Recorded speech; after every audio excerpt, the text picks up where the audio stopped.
Welcome to the EdUFaith Essentials Educational Podcast. EdUFaith Essentials is an educational podcast that provides essential information and tips about education, leadership, and topics about diverse learners. Diverse learners include students with individual education plans, services under the Individuals with Disability Education Act, Section 504 services, English speakers of other languages, and interventions. EdUFaith Essentials' mission is to bring positive awareness to promote equity and inclusion in education by sharing topics about non-traditional learners. EdUFaith Essentials' goal is to restore faith in education one student at a time by empowering listeners with knowledge. We all know that knowledge is power, so let's be powerful. EdUFaith, EDU, education, and faith, trusting or believing in one's ability. EdUFaith would love for you to join our family, so subscribe at www.edufaithconsulting.com and make sure you subscribe to the EdUFaith Essentials YouTube page. I'm your host, Dr. Nakia. Thank you for joining me today. As always, sending you good vibes, love, peace, and happiness. Behind the behaviors, the impact of a behavior support specialist. Thank you for joining me for the February episode. I'm glad you're here. Let's dive right into our EdUFaith Inspirational Story and share a little love this month for our February episode, which comes from Tennessee, where Evergreen Life Services is making an urgent call for foster parents for children and adults with disabilities. The nonprofit focuses on helping individuals live full, meaningful lives within the community. Advocates say fostering provides more than care. It provides stability, dignity, and a true sense of belonging. One of Evergreen's most impactful initiatives is the Family Model Program, which places adults with disabilities in families' homes, allowing them to become fully integrated members of the household. For many participants, this support is life-changing. Individuals who once faced instability now experience love and long-term relationships, accountability, and genuine connection. Foster parents also share powerful stories of growth, watching children overcome medical and behavioral challenges through consistent love and support. State officials note that the need for foster families, especially those trained to support the complex needs of individuals with disabilities, is growing across Tennessee. While specialized training is required, Evergreen ensures families are equipped and supported every step of the way. This story is a powerful reminder that opening your home and heart can change a life, and sometimes it changes yours too. Kudos to Evergreen Life Services. Thank you for all that you are doing in this world and building families and fostering that stability for individuals with disabilities, whether they are adults or children. And that is it for our February EdUFaith Inspirational Story. And the information will be on the EdUFaith Essentials YouTube page on the EdUFaith Consulting site. Let's spread a little love and have February months and dates to remember for the date of February. For our month-long observances, we want to celebrate at Black History Month, Career and Technical Education Month, Financial Aid Awareness Month, Dental Health Month, and Jewish Disability Awareness and Inclusion Month. For our key dates for the month of February, February 1st is World Hajib Day, and February 2nd is Groundhog Day. February 2nd through the 6th is National School Counselor Week. We want to make sure that we celebrate our school counselors and thank them for all that they do. February 2nd is Rheumatoid Arthritis Awareness Day. February 4th is World Cancer Day. February 8th is Autism Day in the United Kingdom. February 9th through the 15th is Children's Mental Health Week in the United Kingdom. February 14th is Valentine's Day. Share a little love and spread a little love. February 14th is also Congenital Heart Defect Awareness Day globally. So it's all about the heart in February. February 15th is also International Childhood Cancer Day globally. February 16th is President's Day. February 17th is Chinese New Year and the Lunar New Year. February 17th is also Random Acts of Kindness Day. Let's make kindness the norm. February 17th through March 19th, Ramadan begins. February 20th is World Day of Social Justice in the United Nations. February 21st through the 28th is National Engineers Week. February 22nd is National Heart Valve Disease Awareness Day. February 23rd through March 1st is Eating Disorders Awareness Week in the United Kingdom, and it's also Eating Disorders Awareness Week in the United States, which is February 24th through March 2nd. February 26th is Introduce a Girl to Engineering Day. February 26th is also Digital Learning Day and Time to Talk Day about mental health in the United Kingdom. And that is it for our busy month of February. Spread a little love. Let's celebrate Black History Month, the Chinese New Year. Let's have some random acts of kindness. And I want to give a shout out and thank the Donovan Group and Disability Inn for those dates. Those dates are wonderful, and we want to continue to foster inclusion and spread a little love for the month of February. And that is it for our dates to remember for the month of February. And those dates will be on the Edge of Faith Consulting page and on the announcements page. And then I'll also email those dates out in the February newsletter of the Edge of Faith Consulting newsletter. So subscribe and become a member of the Edge of Faith community. Subscribe to our newsletter. I send out great information and those dates. And that is it for our dates to remember. Now it's time for breaking news. First news story, PBS highlights disability inclusion with Move to Include. In January 2026, PBS launched an exciting new initiative called Dialogue on Disability, featuring an inspiring Move to Include podcast. This engaging series highlights the voices and experiences of individuals with disabilities. It's hosted by Noel E.C. Evans from WXXI News. The podcast covers important topics such as self-advocacy and education, employment, healthcare, and community life, with the new episodes released each month until June 2026. Check it out. This initiative showcased a partnership between WXXI and the Golisano Foundation and the AI Signal community of agencies, with a focus on promoting inclusion and accessibility. You can access episodes and transcripts complete with features like captions and ASL interpretation. So check that out. I will have that link on the Edge of Faith Essentials consulting page with all the links. So check it out. Move to Include podcast. Kudos to PBS. The next news story, PBS covers disability priorities during Dialogue on Disability Week. In January, PBS aired a segment on Connections with Evan Dawson focused on disability inclusion as part of a Dialogue on Disability Week. The feature highlighted the key issues that disability advocates want lawmakers to address and show how projects aimed at improving access, like Move to Include, are making waves beyond the local news. The reporting included conversations with public leaders in public media and advocates who talked about how efforts to promote inclusion are growing across the country. It also covered the challenges that federal funding cuts pose for making public media more accessible and the advocacy work happening during legislative sessions. The next story is Education Department pushes ahead with special education shift. This is story 3. On January 9, 2026, Disability Scoop reported that the U.S. Department of Education plans to transfer some oversight of special education to other federal agencies. Advocates are worried that this change could weaken enforcement of the rights of students with disabilities and reduce accountability. While any full transfer requires legal approval and support from Congress, the proposal is already raising concerns among those who advocate for strong federal protections for students with disabilities. Story 4 is Context from Education Week, and this is concerns over federal fragmentation. Disability Week and recent policy reports leading up to 2026 highlighted concerns over and over among teachers and advocates about the management of special education.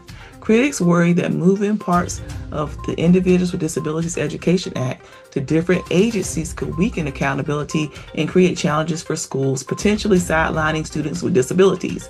They fear that these needs might need to be reviewed for more medical issues instead of focusing on educational inclusion. While supporters argue that protections are still in place, there is an ongoing uncertainty about staffing and federal legislation. And that is story 4. Story 5, OCR releases new resources on students with disabilities. In January, the Office of Civil Rights issued new guidance to support students with disabilities and their families and schools in understanding their rights. This guidance clarifies protections for students with common health issues such as asthma and diabetes and explains when school must address unfair past treatment. The office also released data showing disparities in how students with disabilities are disciplined and the use of restraints, participation in advancement classes, and access to educational opportunities compared to their peers without disabilities. The last story is about civil rights enforcement challenges. In January 2026, several news outlets started to express concerns about how the Department of Education is handling civil rights issues. They pointed out that there are significant delays looking into complaints. Critics also noted that the Office of Civil Rights, which previously did a good job of protecting students' rights, has been weakened due to job cuts. As a result, many cases of discrimination based on race, gender, and disability are not being addressed. The office that is supposed to help students is now struggling to keep up with the number of complaints it receives as it loses staff and the policies keep changing. And that is it for our essential news. A lot of news going on. I will have those links on the EduFaith Consulting site under news and announcements. And that's it for our month of February. Now it's time for essential knowledge. For our essential knowledge today, I am pleased to bring a wonderful guest speaker to discuss behaviors a little bit further as we carry on and continue the conversation from January. Dr. Melvin Middleton Jr. brings nearly 30 years of rich experience in education, passionately supporting learners at every stage from infancy to graduate school. He proudly graduated from Florida A&M University in 1997 with a Bachelor of Science in Elementary Education, followed by a Master of Science in Educational Leadership and a Doctorate in Education. Currently, Dr. Middleton thrives as a behavior interventionist at a middle school in Metro Atlanta, Georgia, and he holds teaching certifications in several states. His journey began as an elementary teacher in Orange County, Florida, and since he's expanded his impact through roles as a middle school teacher and dean. In Charleston, South Carolina, he became an elementary assistant principal, associate principal, and principal, creating an arts-infused curriculum and overseeing an impressive 25.7 million school construction project. Dr. Middleton's dedication doesn't stop with K through 12 education. He returned to FAMU as the TRIO Talent Search Program Director to provide invaluable academic support to local students. He has excelled in leadership positions at Tallahassee Community College, Valencia College, and Georgia College and State University, sharing his knowledge at various institutions. A lover of stories and storytelling, Dr. Middleton has self-published two children's books, Jamil's Valentine and Our Teacher is a Doctor. In his spare time, Dr. Middleton enjoys traveling with a preference for the white sand and turquoise waters of the Caribbean. He is a life member of Alpha Phi Alpha Fraternity, Inc. Without further ado, let's welcome our special guest, Dr. Melvin Middleton, to the Educate Essentials podcast. Thank you, Dr. Melvin Middleton, for being here on the podcast today. How are you? Doing wonderful. Thank you for having me. Thank you. All right, so you are a behavior intervention specialist. Tell us about that role. Can you share what the role of a behavior interventionist is and what a typical day looks like when you're supporting schools and students? So basically, when I think about my current role as a behavior interventionist at my current school, my elementary school of 1,500 students, uh, a lot of what I do is in the form of support, whether it's supporting teachers or supporting students, kind of filling that background support level with helping to ensure that our students are able to learn in the most positive, productive environment. So, what that often looks like is working with students who have been identified in one form or fashion as needing additional supports with behavior specifically. And most times, that need for support with behavior is coupled with need for supports in academics. Not always, but the majority of the time, those things often are connected. And so a lot of my work is doing check-ins with those students who are on behavior plans. And oftentimes that'll look like me coming into the classroom, meeting with them individually, or just kind of in passing, checking to see how their day is going, if they're meeting the goals that are associated with their behavior plans, Are there times that they might need a break to kind of get themselves together? Do they need some time to remind them of the expectations? Do they need some time just to kind of reset? And so that is part of my responsibility. Another part of what I do, and this is connected to my previous experience as a school administrator, is that I do work with some teachers who are struggling with management of their classroom, and so able to have those conversations with them about recommendations for improving not only their management but their instruction, because oftentimes instruction and management go hand in hand as well. So essentially, those two roles are where the majority of my time is spent. In addition to that, I do man the what we call the nest. Our school mascot is the Falcons. So I have my classroom is called the nest, and that is in layman's terms, the in-school suspension room, or in some cases, the opportunity room. As time has changed, we've changed that terminology. And Mm-hmm. so sometimes, as a consequence for behavior, students spend that time with me. And so we go through the processes of them reflecting on what got them there, what it's going to look like when they return, if there's some restorative conversations, restorative circles that need to happen, and just making sure by the time they are finished in the room with me that they are ready mentally to go back to the classroom. So I guess that's in a nutshell the work that I do. And in terms of how it looks on a day-to-day basis is never the same. And one day there may be no students that come to the nest, and another day there may be 4 or 5 students in there with me. And so in those days that I don't have students, I'm oftentimes visiting classrooms for extended amounts of time to do check-ins, uh, working with teachers, whether that's taking in a camera so I can record them and they can go back and review their teaching practices, or it's having meetings or being in meetings, whether it's a 504 meeting, an IEP meeting, student support team meetings, just kind of depending on where the student is in their issues, determines what type of meeting it is. So again, it really differs from day to day, but my major role is to support students and teachers. Perfect. So you are pretty much a resource at the school. Yeah, I would say so. I would say so, yes. That's good. And then you mentioned restorative conversations, restorative practices.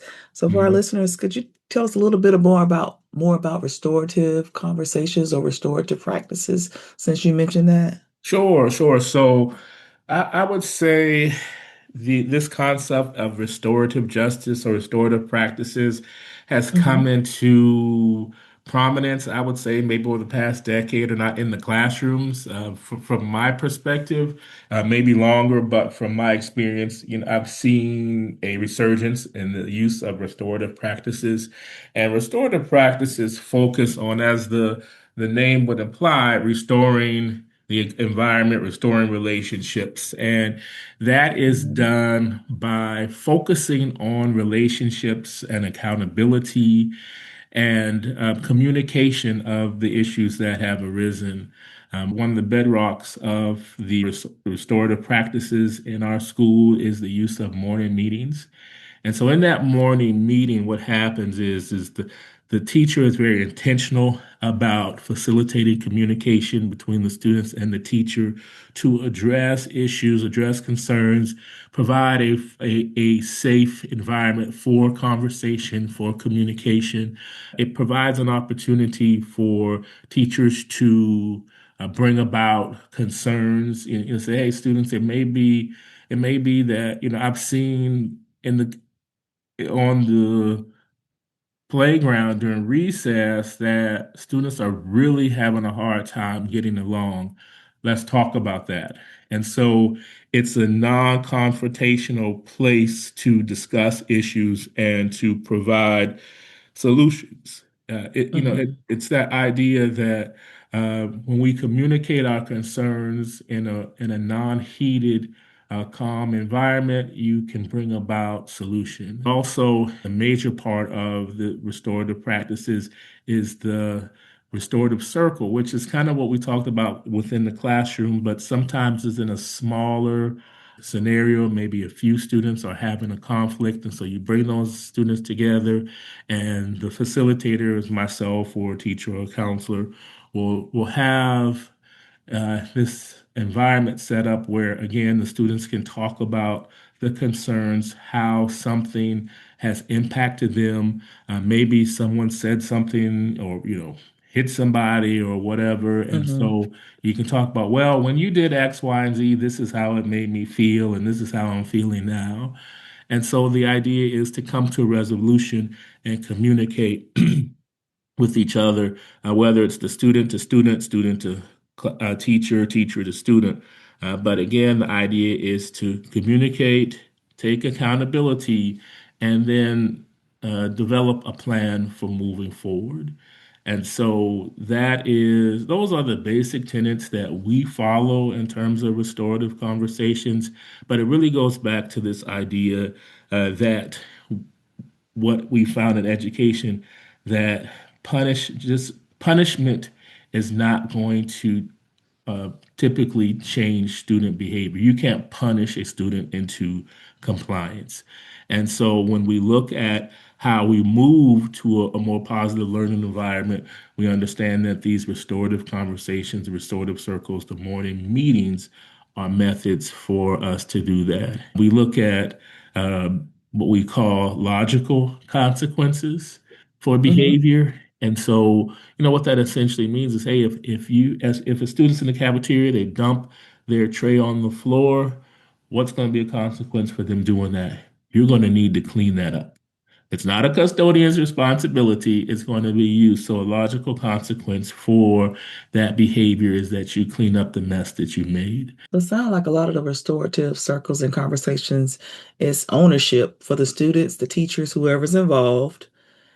And sounds like it's also more of like what parents do at home. You make a mess, you clean it up. That's your consequence. Mhm. So once again, that ownership of taking, okay, I did this and now this is what I need to do to correct it versus go to your room and don't clean it up. Right. You Yeah, clean it. it's Yeah. accountability. It's owning Yes. the behaviors that got us to this place. Correct. And then I heard you say teachers too. So it sounds like with restorative circles and conversations, there's no age limit. So Nope. it's kindergarten until adults partaking in the whole process. Right. And so the thing I think about when we add the teacher component to restorative conversations is it gives the student the opportunity to see the teachers as human beings and not just those robots or what have you that exist within their Hmm. classroom. A teacher can say, "Well, Johnny, you were very disrespectful. You said this and that to me. You called me these names, and that bothered me. That's a concern. And I need you to know that, yes, that did hurt my feelings. And I wouldn't do that Hmm. to you. So I don't expect you to do that to me. So we need to process through how we're going to move forward." And what that does, again, is it provides the humanity for the teacher. It Hmm. provides the student with the opportunity to see that teacher as more than just an object in the classroom. And so it gives a space for everybody to be human and to Hmm. be accountable for the mistakes that they make. Awesome. And then the next question I have is looking at partnering with schools, which kind of goes with the whole restorative conversation because you're partnering, and it sounds like teachers, everyone is involved in the restorative conversation. So when we look at partnering with schools, like how do you collaborate with teachers, administrators, and support staff to build behavior systems that actually work in real classrooms and not just on paper? Well, one of the things that is evident is that, when you're in a school of 1,500 students and Large school. yes, Large large school. school, elementary Yes. school, 150 some staff members across the Yeah. board, and then there's me. I am the only person that operates in this role, and so I'm a bit of a unicorn when it comes to the school environment, and so Hmm. it's kind of like being able to communicate who I am and how my role is. I'm not an administrator. I'm not a teacher. I'm Mm-hmm. not an academic interventionist. And so having that space to kind of be different is helpful, particularly when I'm working with teachers, because the major front loading that I do is say, hey, I am not here in an administrative role. I am not in any time in our dealings evaluating you. My role is solely to support, to help, to improve. And so when I can front load and continually remind them of that, I think it's helpful when you collaborate with teachers because particularly the younger ones, they're concerned that, they're doing a great job and that their job is secure. And for the older ones, it's like, hey, I can be of an assistance because I've been around for a while. I've been in education for 28 years in some form or fashion, and so that leveling playing with the teachers, I think, is very helpful in terms of collaborating with them um, and and helping them in ways that improve them as instructors in the classroom. One of the things, just taking a step back, one of the great resources that I have, one of my wonderful collaborators is our district or our cluster behavior coach. And Mm-hmm. the way our district works is that all of the high schools represent a cluster, and then the schools that feed into the high schools are a part of a single cluster.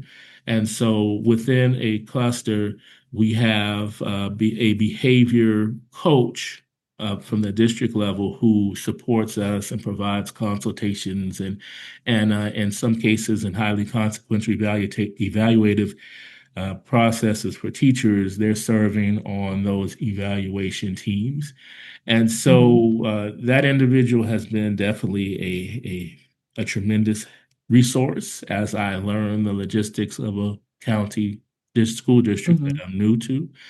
So he's a great resource. And then when I think about the collaboration with administration, again, I can provide a level of feedback that they may not get in terms of communication with teachers, because oftentimes, regardless of what an administrator will say, that teachers will still have that kind of defense up. Mm-hmm. And Mm-hmm. so for me to be able to provide those administrators with feedback, and they respect the fact that I do have the credentials, and I was pleasantly appreciative of what one of the assistant principals said at the beginning of the year. And she said, essentially, Dr. Middleton is here and he has the same credentials as we do, and he's here to help you. So they respect the fact that I do come with that lens of being a seasoned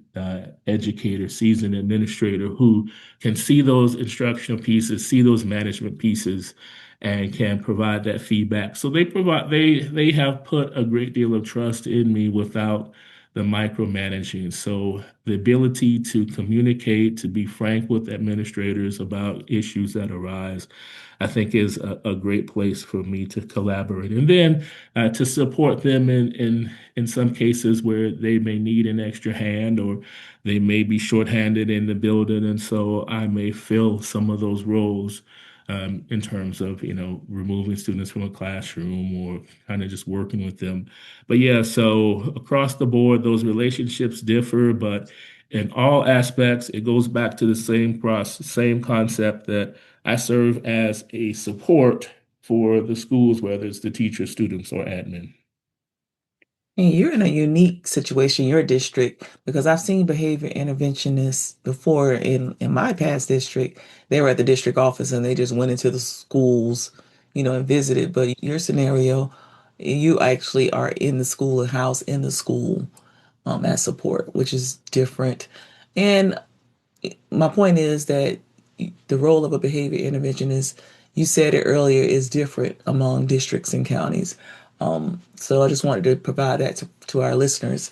So you may have one, and you might have one at the school like Dr. Middleton, or you might have those persons housed at the district office. It really depends on that district infrastructure. But I think that's great that you are housed there and that you're that staff, faculty, resource in the school. Right. And it does differ. And not every school in my district has an interventionist, behavior interventionist. And it all really, in some cases, there may be an allocation, and that means that the district is providing that teacher.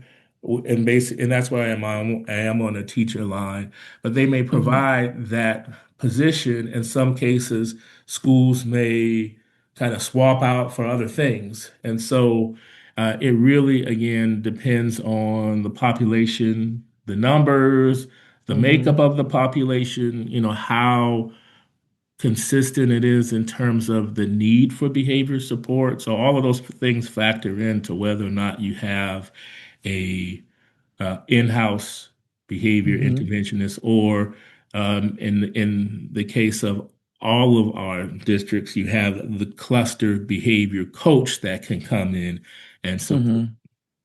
And that person is at the district level. Okay, perfect. That makes sense. And then also for you being at the school, I mean, I'm sure you have great relationships with your students and teachers because you're a constant, in the building. Yes.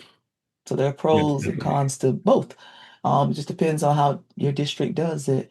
All right, let's look at supporting teachers in the moment. And you mentioned a lot of restorative practices and restorative circles. So my next question, when a teacher's dealing with a challenging behavior in real time, what are the first supports or mindset shifts you help them to focus on reducing escalation? Sometimes the first step is to give that break. Hmm. And so I'll ask, do you need a minute? And Hmm. and obviously I'm equipped to take over a class, and so sometimes that is something that happens. Not a lot, because in most cases the teachers have gotten to a place where they're able to handle the behaviors. But in some cases it may have been a long week, and you may have some personal things going on in your life, and you could Hmm. use that time. And so that's the first thing. That's the first step, is to give them some space to begin with. On the other side of that coin, sometimes it may be that they need a break from the student.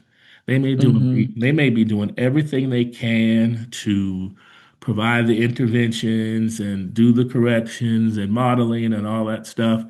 But what we know is that, students are not always going to respond to those interventions the way that we should. And so sometimes it Hmm. is a matter of, hey, you know what? Let me take so and so. We'll do a walk around the school, or we'll have some conversation for them to talk and get themselves together. And that gives them an opportunity to teach their class in what we would say a normal way, when you don't have a student who may be consistently disrupting. So Hmm. that's a way of, front immediate immediately addressing what may be an issue. But then the other part is that from a more long-term, more substantial perspective, is we have to look at what we can see as the root cause of the issues in the classroom. And sometimes it may be instructional practices, that there's some things that the teacher may be able to do differently in order uh, to reach all students. Hmm. It may be some managerial things, whether it's the way that the chairs are positioned in the classroom, or how they move to the carpet. What are those Hmm. processes and procedures that are in Hmm. place that can be helping or hindering the processes in the classroom? So when you do that deep dive into the instructional practices, the management practices, and then we also have to look at the behaviors of, or the perceptions of, the teacher. Are you coming Hmm. in with preconceived ideas of how this child is going to be because the teacher last year told you X, Y, and Z about them? Have you gotten to a part where you just dislike that child because they continue to disrupt?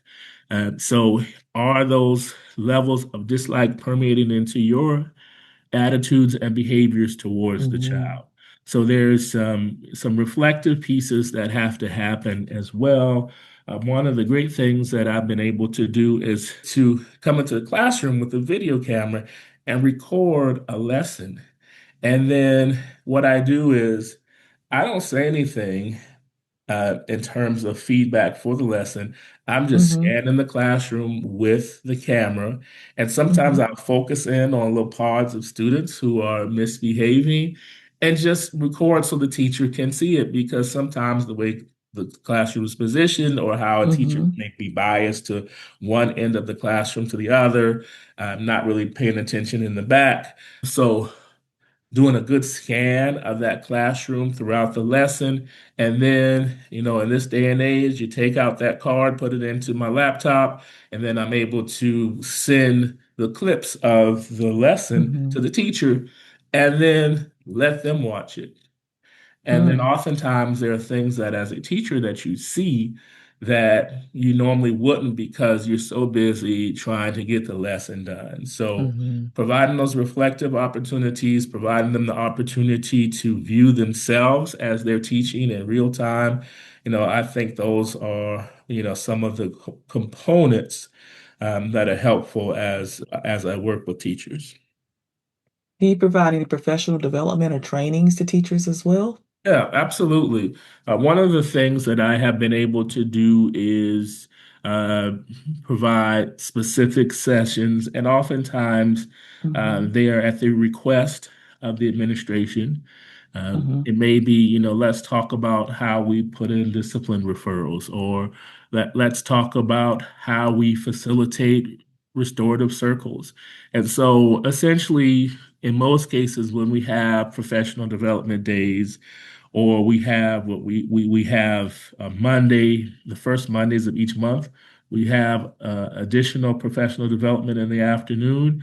And so during those times, I've often created presentations that are connected to, again, the requests of the administration or things that I've seen.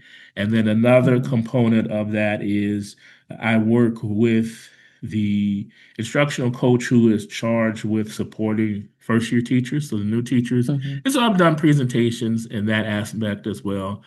Classroom management, again, the processes that are associated with discipline referrals, also the processes associated with recording the data for behavior plans. Mm-hmm. So making sure that the teachers are doing that consistently with fidelity. And so at any time that there are opportunities to be in front of the faculty, I've done that work over the past half year that we've been in the school year. I love it. I love the video and reflection and allowing them to see it from others' perspective. I also think professional development is really important with behavior. Just over the past couple of years, behavior support and behaviors in schools have just escalated and been an ongoing trend and issue.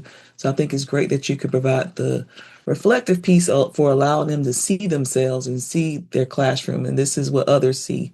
So it's not their word; it's this is what the camera captures.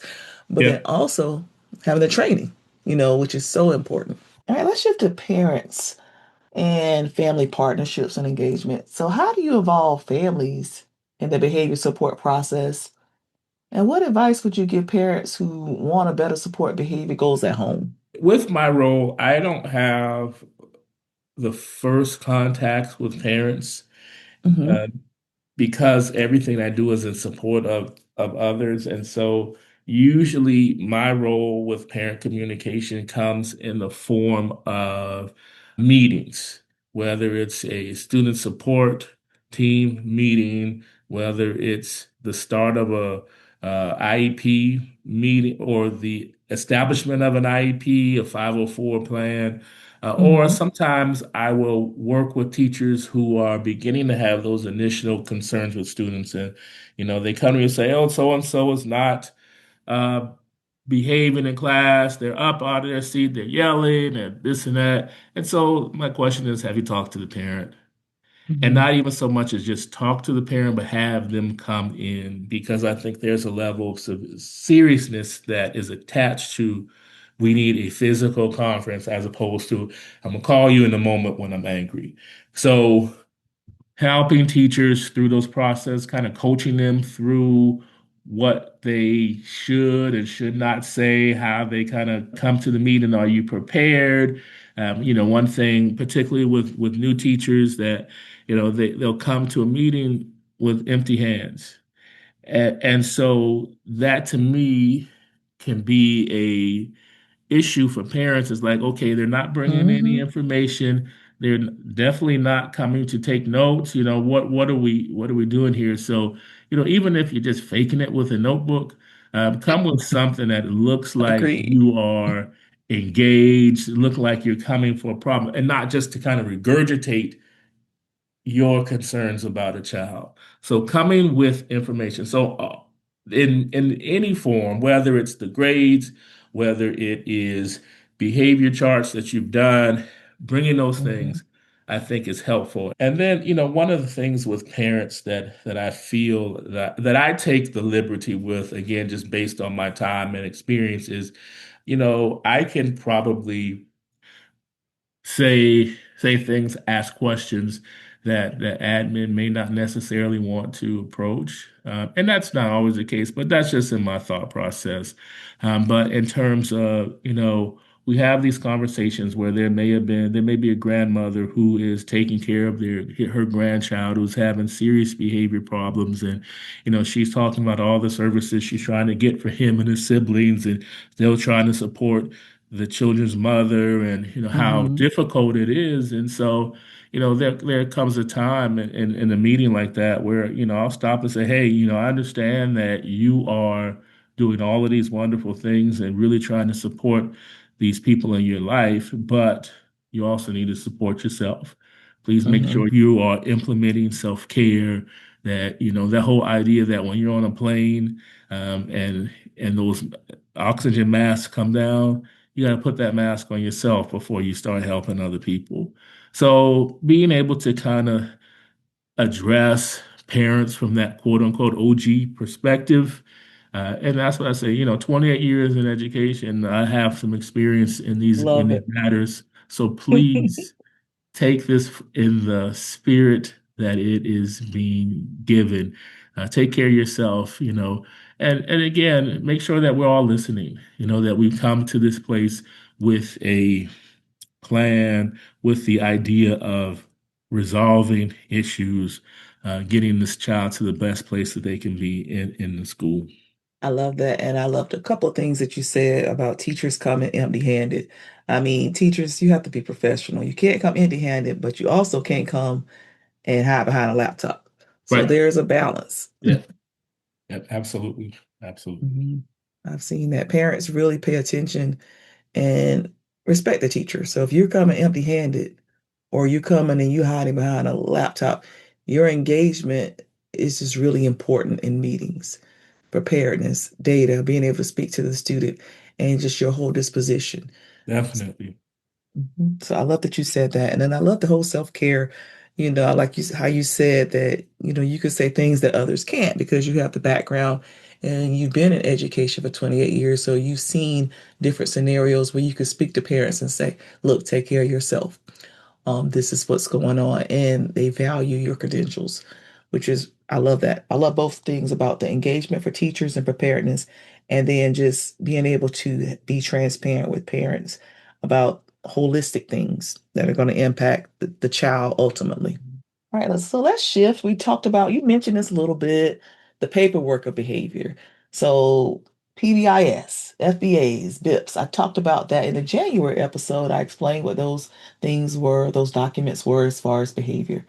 Can you walk us through how you use PBIS, a positive behavior intervention support, functional behavior assessments, and behavior intervention plans to create consistent support across classrooms and school settings? Right. So I'll start with the PBIS because that is the thing that is woven into all parts of our school. And, PBIS is something that, you go to a school more often than not, you're going to see aspects of that, whether it's, this process is fully implemented or partially. But PBIS really focuses on culture, school climate, uh, common language, clear and consistent expectations.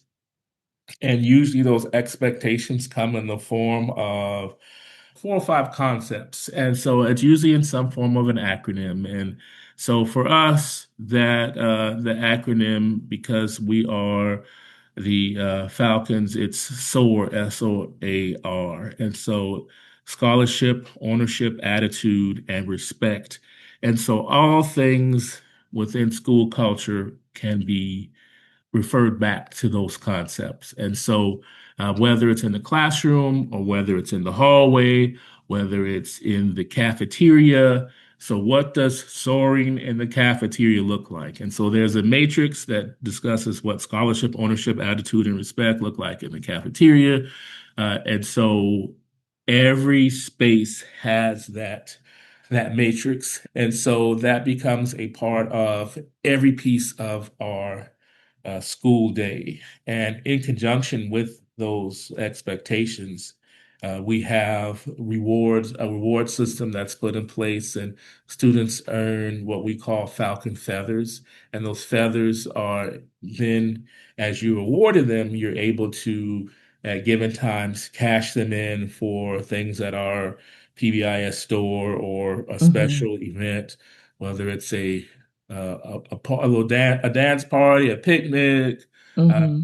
or being able to purchase items with those feathers.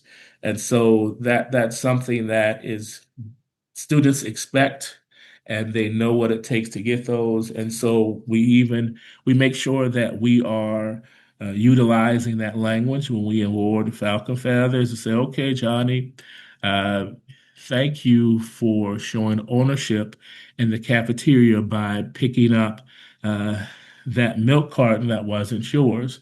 So thank you for showing ownership. Here's a Falcon Feather for showing ownership. And so that is the type of language that comes with the awarding of Falcon Feathers throughout the school day.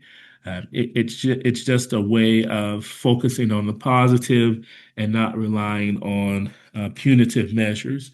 And so that's a shift. PBIS is Mm-hmm. definitely a shift from where classroom and schools and classroom management were in previous decades, where the focus was on punishment, and then we talked Mm-hmm. about logical punishment, where it was less about logical punishment but about punishing children into submission. The PBIS piece as a whole, the functional behavior assessments and the behavior intervention plans, that is not some; those are not documents that I create. We have individuals whose specific responsibility that is within the school to have the meetings associated with those documents and to get the teachers trained to do them. I mostly work on the back end, being aware of those plans and assessments and making sure that I am supporting students, kind of serving as the coach or cheerleader in the background, making sure that we're reminding students of those expectations and checking with them on those behavior plans, and also supporting teachers when necessary as well. So that's kind of how those three things come into my work, the PBIS as a whole, and then those behavior plans and the assessments that come with the behavior plans, just working to support teachers and support students to make sure we're reaching those goals. Wonderful. Love that. I love the cheerleader part too. You're the behavior cheerleader in the building. Yep. I love it. All right, leadership. Let's talk about leadership and sustainability. You are a leader, still a leader. You were a principal in the past, but from a leadership perspective, what systems or commitments are most important for sustaining effective behavior supports and aligning them with IDEA and Section 504 requirements? I think the major thing is the consistency and Hmm. operating with fidelity. Hmm. The behavior plans that come out of these meetings are very specific. There are specific goals. There are specific times during the day that you need to provide the feedback. And so I think that the important thing in this work is to ensure that the time is allotted for all of that to happen. And one of the things that I think has been helpful is uh, the administration has asked me to work with some of our teachers in inputting that data into our system. And so, Mhm. whereas the teachers have that task of documenting the behaviors throughout the day, they can then turn that raw data, those forms, into me, and then I put it into the system. So that's just one less thing that the teachers are asked to do.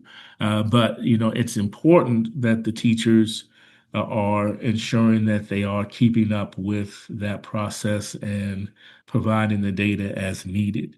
And so, the administration, sets the tone, and by allowing me to be a part of that process, it helps the teachers.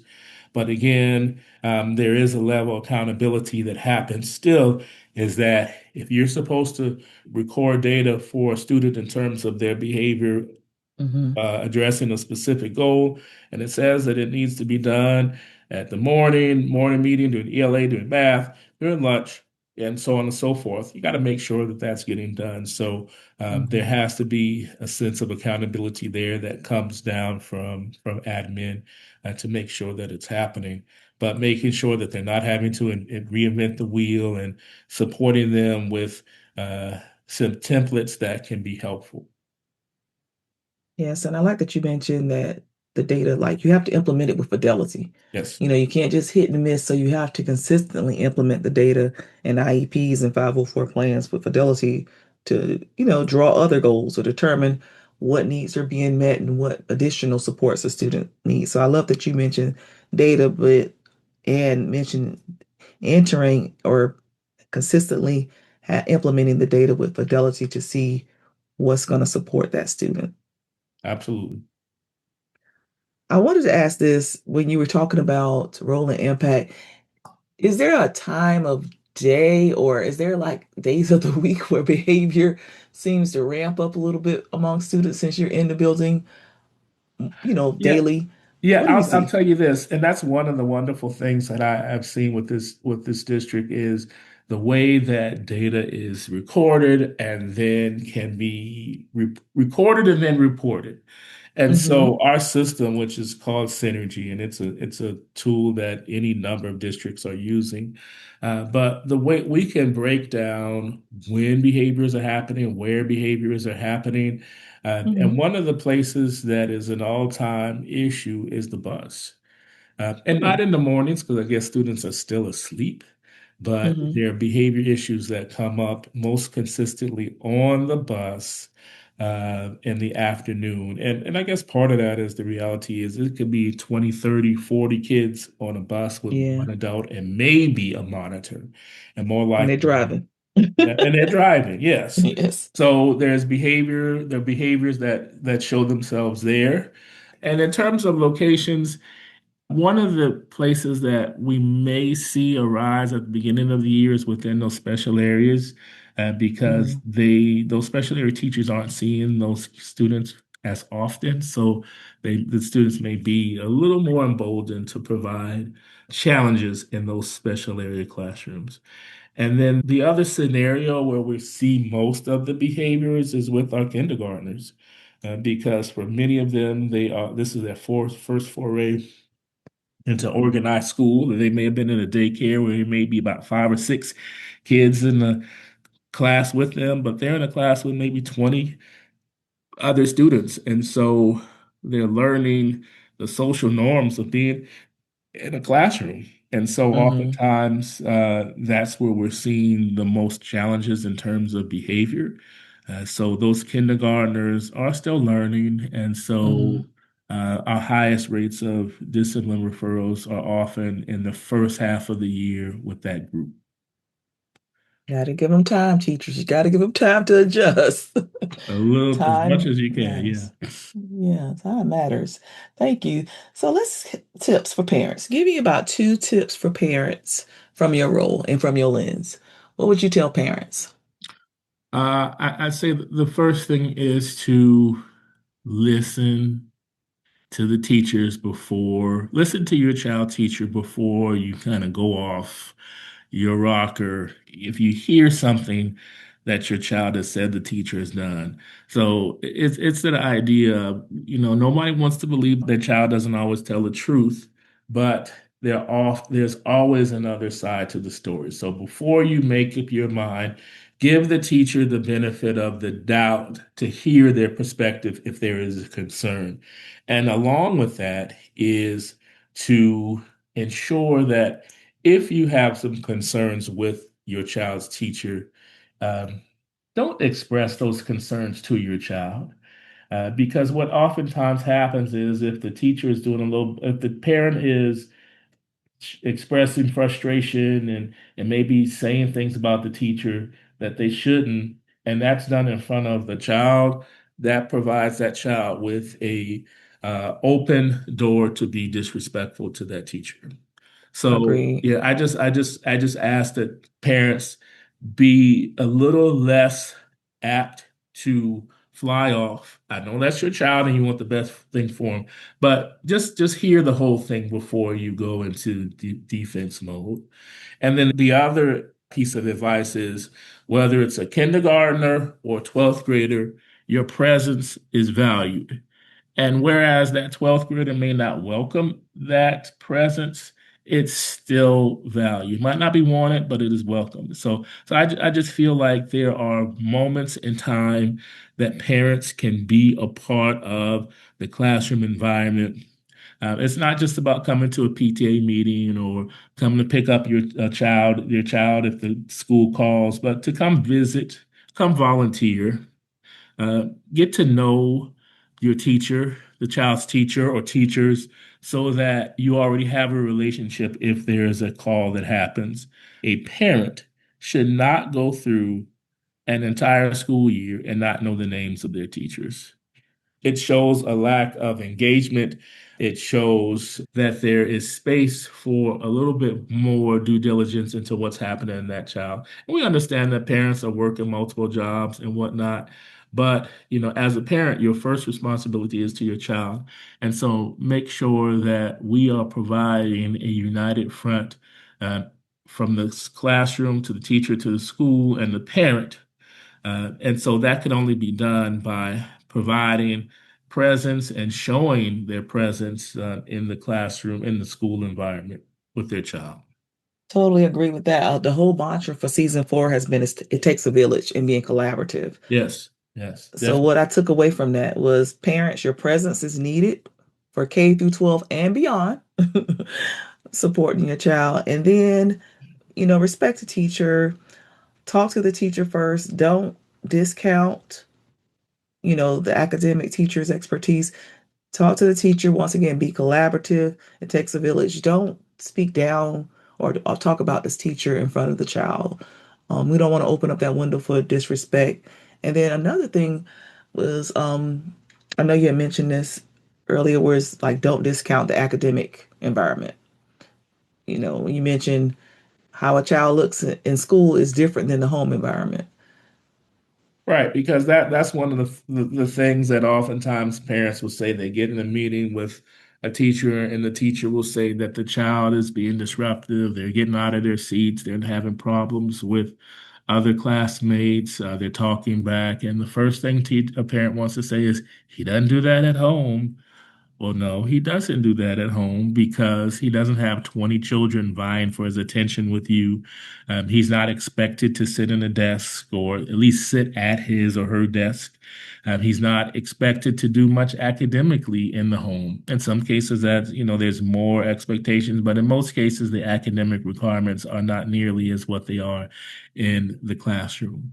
And so understand that no, they're not likely going to exhibit the same behaviors at home as they do in the classroom because they could be a child, or only child, or a child of, two or three siblings. And so it's definitely different than being in a classroom with 20 students and, having processes for going to the bathroom. And if you need to talk, you Mhm. need to raise your hand.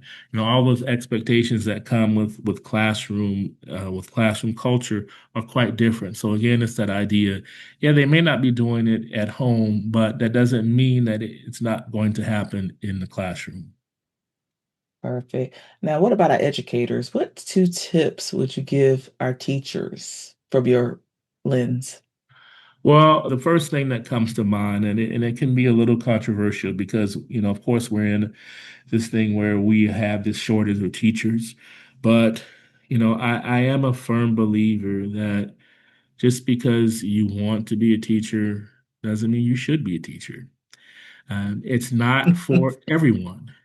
And if Yes. your motivation is, your summer's off, you get the Mm, holidays off, you can go to school with your kids.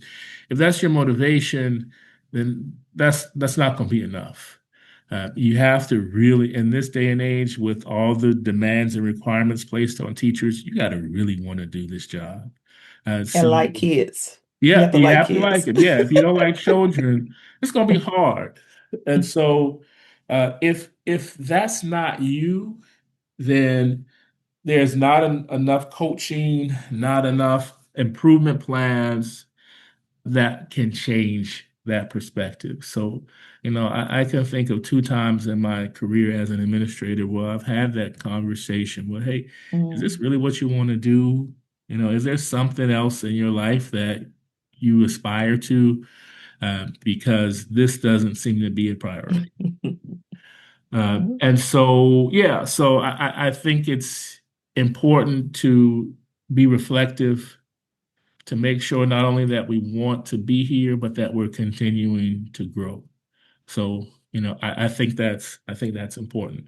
The other thing is, as a teacher, make sure you're checking your biases. Make sure you're Mm. not coming in with preconceived notions about how a student is going to be based on what they look like, based on how they are dressed, based on the Mhm. religion that they subscribe to or their parents subscribe to that they are a part of. So I think biases and prejudice still Mm. have an unfortunate space in the educational environment, whether that's racism, sexism, whether Mhm. that's abilityism, if that's a word. Mhm. You've already made decisions on how much a student is going to be able to do based on a physical or mental exceptionality that they may have. So I think it's important that we are looking at each child as an individual and making sure we're doing the best by each child. So yeah, so I think that checking biases is definitely important. And if we look at the rates across the country where it comes to discipline, whether it comes to Mhm. suspensions, Mhm. expulsions, and the severity of such. One of the things that we see is that Black males are always leading the charge Yes. in those negative aspects of discipline and education Mhm. in general. And so Agreed. what we need to do is we need to make sure that every child has an equitable space in a classroom, and that we're giving to every child what they need and not based on our preconceived notions of what they deserve or what they should get from you. I love that. So teachers self-assess. First off, do you like children and do you really want to be a teacher? Because that's going to mean a lot in the role because it's not an easy position. And then your own self-assessment of your biases. Those are the two tips for you as far as our educators. All right, so now let's go up the rank. Our leaders. What two tips would you provide for our school leaders from your lens and from your role? And admittedly, the school leader is a lonely, in many cases, sole role. A principal may have assistant principals and other Mhm. administrative supports, but the buck stops with them. Correct. So one of the things, and it starts at the school level, but it goes to the district and state and national level, is the weight. We want to be data driven. You're gonna see that phrase data driven in almost every school website, mission, Hmm. vision statement, what have you, district website, vision statement. But we cannot be so thirsty for data or the right data that we're compromising our own integrity. And so, Mhm. and there are cases where schools will um, maneuver data so that they can get that award, so that they can stay in Mhm. line with their upward trend, whether it's academics, Mhm. behavior. Because, the thing about it is that there are so many data points that are connected to the value of a school that schools are able to manipulate. If you want to show a downward trend in your discipline, then maybe you're not just putting in all the suspensions and you're just kind of sending them home, or uh, or any other aspect where the data can be manipulated based on Mhm. the work that's happening, based on the reporting of that data. So I think this data thirsty culture that we've gotten to, of course, it's great to have data because, as they say, data doesn't lie, but oftentimes it can. Mhm. So I think that putting that in perspective, because there are things that happen every day in a school that go beyond measurable points. So I think that's one thing, is that to be very aware of the data. And then the other piece is don't lose sight of what's happening in your building. Oftentimes, there are, principals, assistant principals, what have you, are called to meetings away from the school, and they have administrative tasks that need to be done. But your presence is so important, whether it's in the cafeteria, whether it's at dismissal, whether it's in a hallway. The kids are looking for you, and the teachers are looking for you to be there as well. And Mhm. there is a certain level, we call that between personal and position power. Well, there's some position power that happens with a principal, but there's some personal power that comes based on how they interact with the teachers in their building as well as the students. And so, one of the things that is important is that every student in that building should know who you are. There should not be any confusion with any student in that building as to who is the principal in that school. That should be very clear who the administrators are, period. So I think that it's important that the presence is seen everywhere. And one of the things that I feel is extremely important is that teachers see you in their classroom much more than just to observe or to remove an unruly child from their room. Mhm. Come in, show. One of the things that I've always been, uh, a that's been a calling card for me is in any role is that if I'm going to ask you to do it, you better believe I can do it as well. So if you ask I me to love that. come, you're going to ask me to come show you how to do this. If I say, well, we need to tighten up on your cooperative learning groups, your guided reading groups. Well, guess what? I'm gonna come in and show you how that's done. I Uh, love it. and so yeah, so Yes. I think that visibility piece is important when it comes to leadership in the school. So, leaders, the two tips: data versus humans. You have to balance it out. Yep. Can't be all data driven. And then the second tip is presence, presence, presence. You have to be present and visible in your school because your presence matter, just like the parents. Yes, indeed. Thank you so much for a great conversation, great insight on the behavior intervention specialist role and behaviors in general. Now let's shift.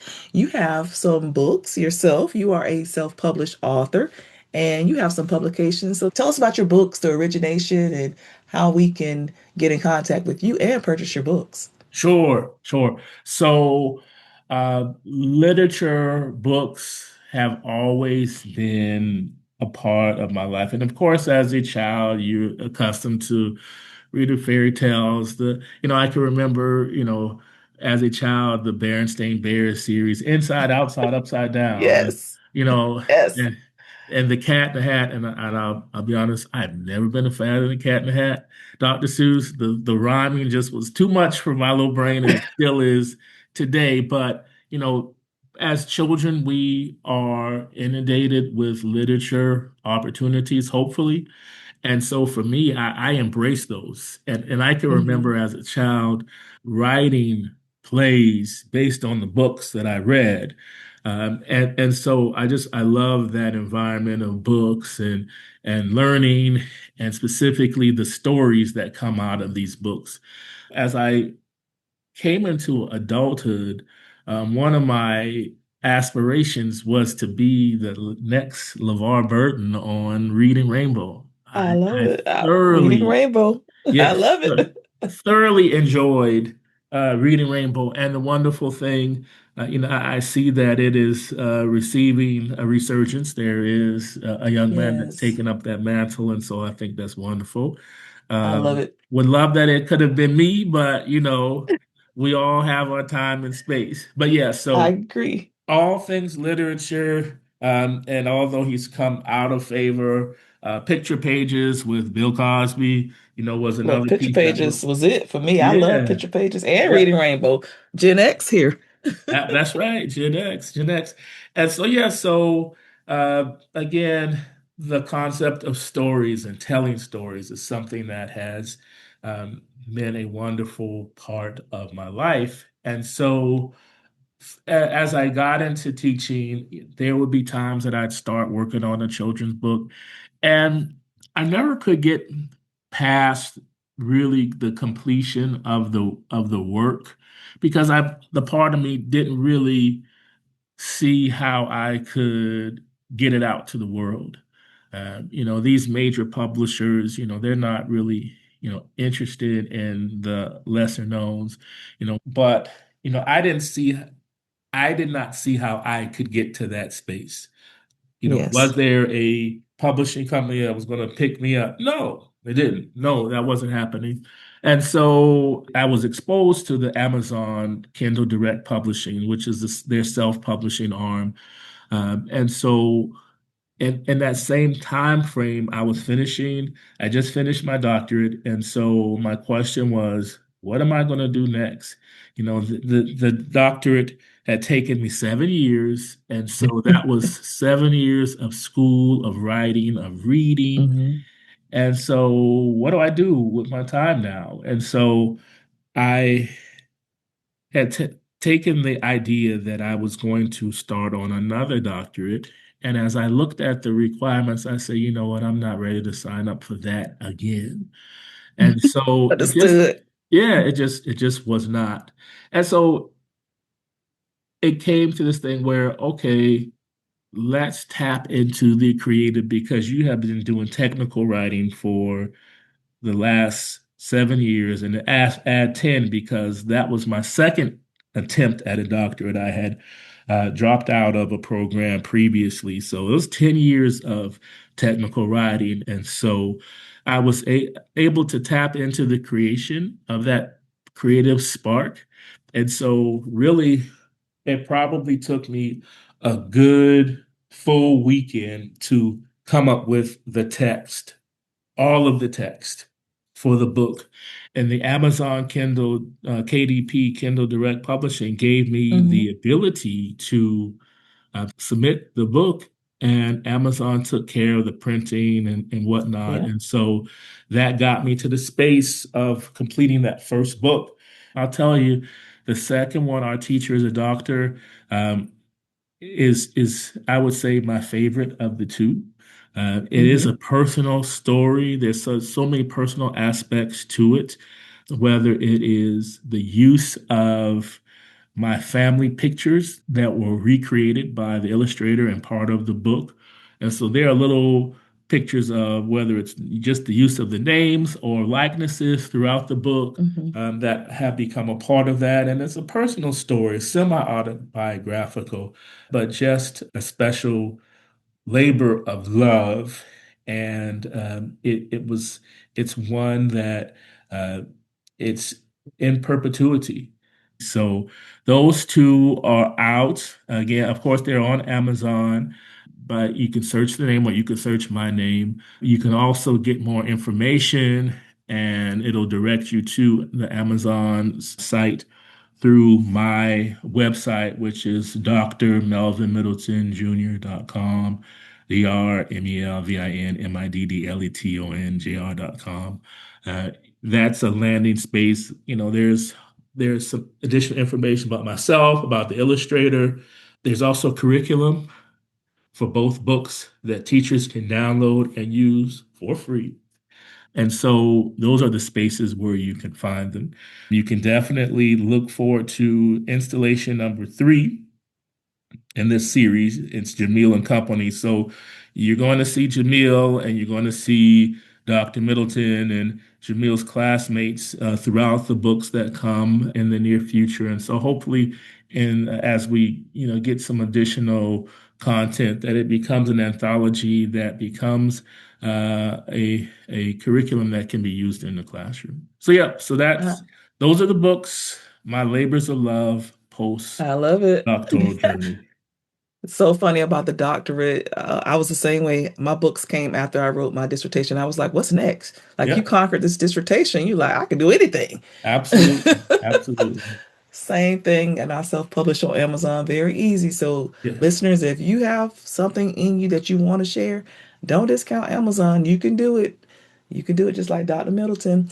And then the third thing I wanted to add was I have Jamil's Valentine. I'm going to purchase Our Teacher as a Doctor.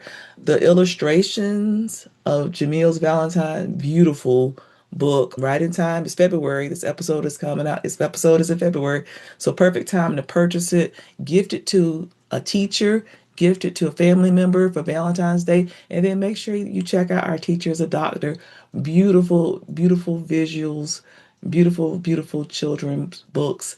You did such a great job, Dr. Thank, Melvin. thank you. And one of the things that I extend is, as much as I can, I am happy to do in most cases virtual visits. So Hmm. I've had the opportunity to visit classrooms in Minnesota and California, of course, in Florida, South Carolina, Georgia. Hmm. So that is something that I often do as well when invited, is whether it's to do a reading or to do a talk or whatnot. So I'm open to that as well. So again, you can reach me through drmelvinmiddletonjr.com if you want me to visit your classroom virtually or in person. Thank you for sharing your books, your labor of love of children's literature. And then thank you too for sharing your expertise about behavior support.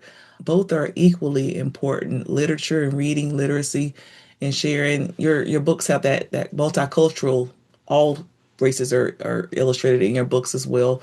So you just, you're crossing all the borders of inclusion, which I love that. And then the behavior as well, something that's needed in our education. So because teachers can't teach if behavior is an obstacle. So thank you so much for just a wonderful conversation and sharing your gifts today. It's my pleasure. And I just would like to end on this because it's just a piece that I am very passionate about. And, I was very intentional with how I position the characters in Jamil's Valentine's and Our Teacher's a Doctor.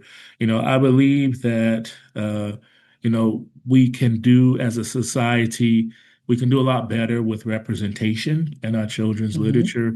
Oftentimes, girls are very strongly represented. And so I wanted our boys to see that they have a place in literature, Yes. reading it and creating it, that everybody has a story to tell. And Love it. so that is my hope, that with this work that I've done with these books, that we have an influx of stories coming from underrepresented populations. So those who think that it is too hard or too difficult, it's not. It's about putting in some work, but you'd be surprised once you get the ball rolling how quickly you can get it done.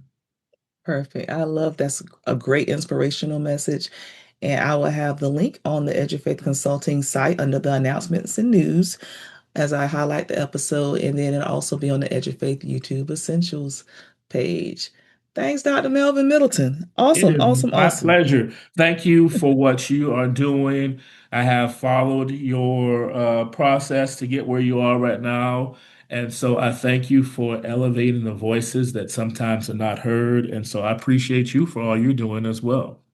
Oh, thank you so much. All right. Well, we will have all the information there and a lot of great knowledge, listeners.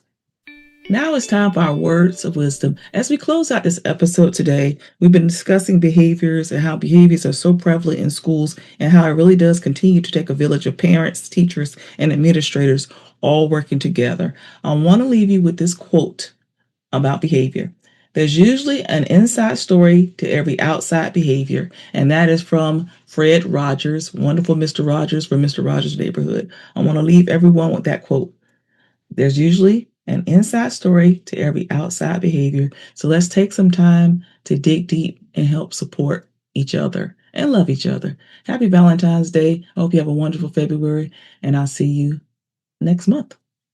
I want to encourage you to get essential and explore resources that truly support your journey in education, parenthood, and leadership. I've written a variety of books specifically designed for leaders, educators, parents, and Section 504 coordinators.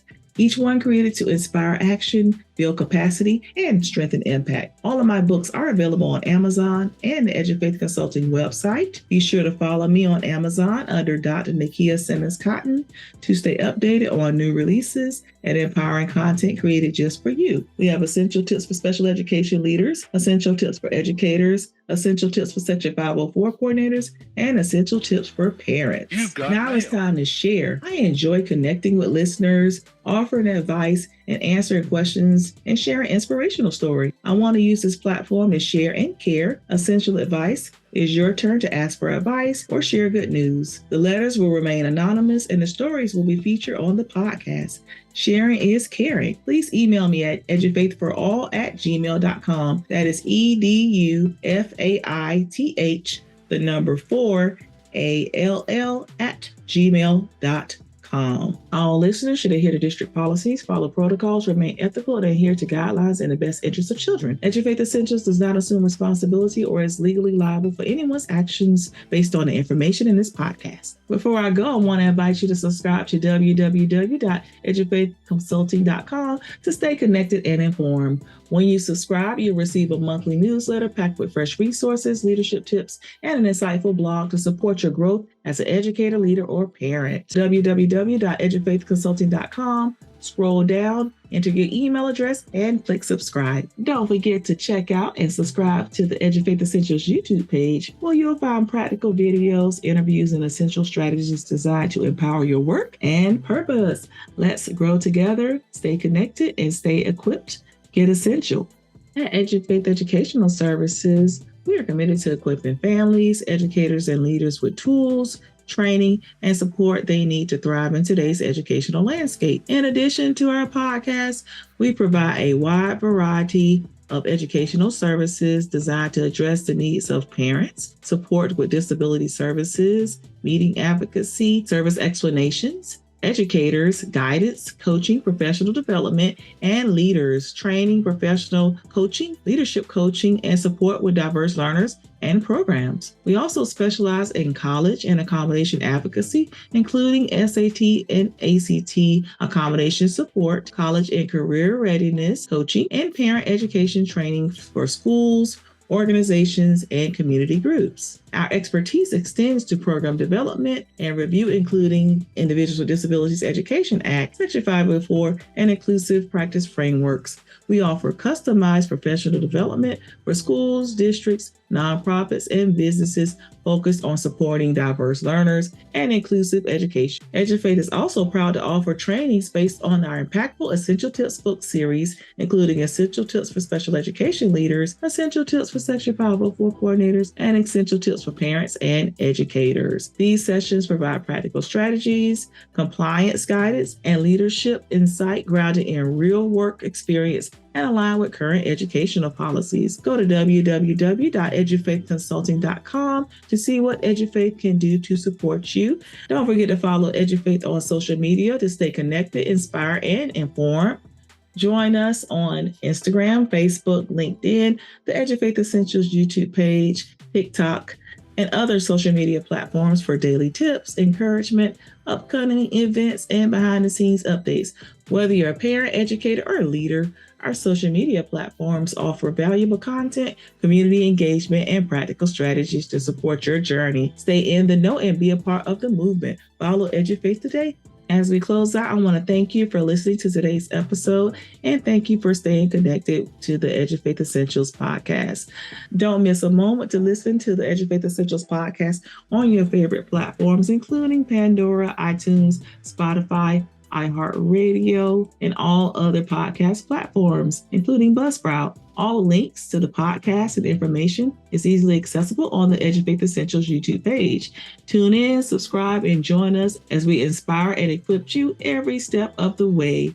Dr. Nakia here signing off, reminding you to be the light, be the change, love someone. Let's restore faith in education one student at a time, and let's get essential.